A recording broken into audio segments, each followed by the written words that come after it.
Roman numerals can seem a bit puzzling at first, but once you get used to the system, they become easier and they're quite good fun. It all revolves around this simple coding, where each of these letters represents a certain number, as in the table at the top. But the order in which you write the numbers can be a little bit puzzling sometimes. Most of the time you start with the number that is worth the most. So if we're going to write the number 1, we just put an I. A 2 would be I. A 3 would be I.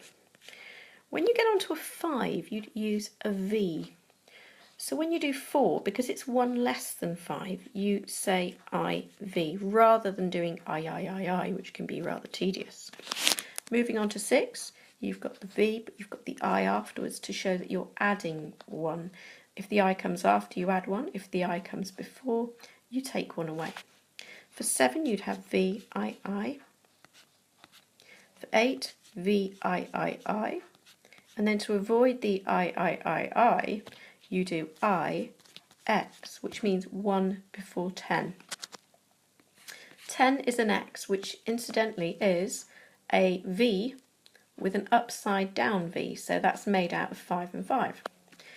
I could go through all of these numbers, but I'll just pick a few out at random so you can see the reasoning. If you go for 14, the first thing you do is you write down the 10, and then you work out how you do 4, well that's going to be IV.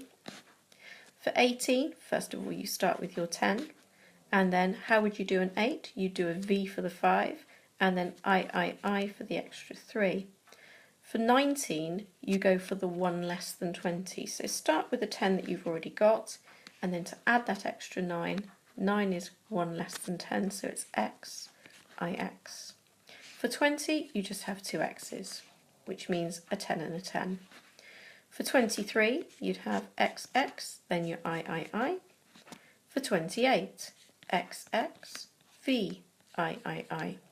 For 29, you go for the principle of 1 less than 30, so it'd be XX for the 20 that you already have, and then IX for the 9 that you're adding on. Some interesting ones come here. XL. X is worth less than L, it comes before L, so you take it away from L. L is 50, X is 10, so it means 10 less than 50, so this number is 40. LX, the other way round, means 50, add on another 10, which gives you 60. XC, X is 10, C is 100, so it means 10 before 100, so that number would be 90. And CX would be 100, add on another 10, which will give you 110. On this table here, there are examples of all of the numbers from 1 to 100 that you can peruse. Look out in particular for the ones that end with a 4 and the ones that end with a 9.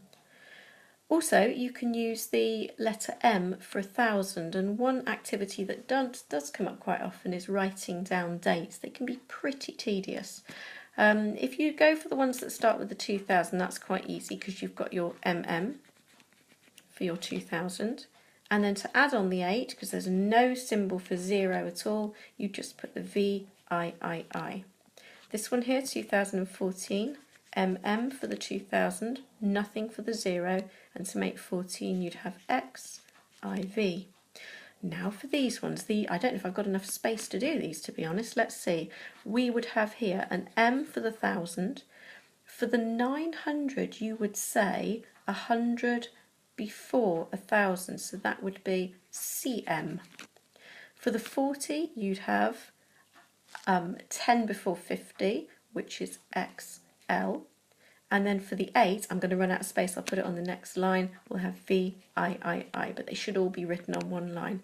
That one's pretty exhausting.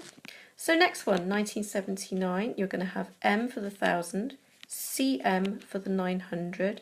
For your 70, you'll have LXX, that's 50, add 10, add 10. And for the 9, you'd have an IX on the end.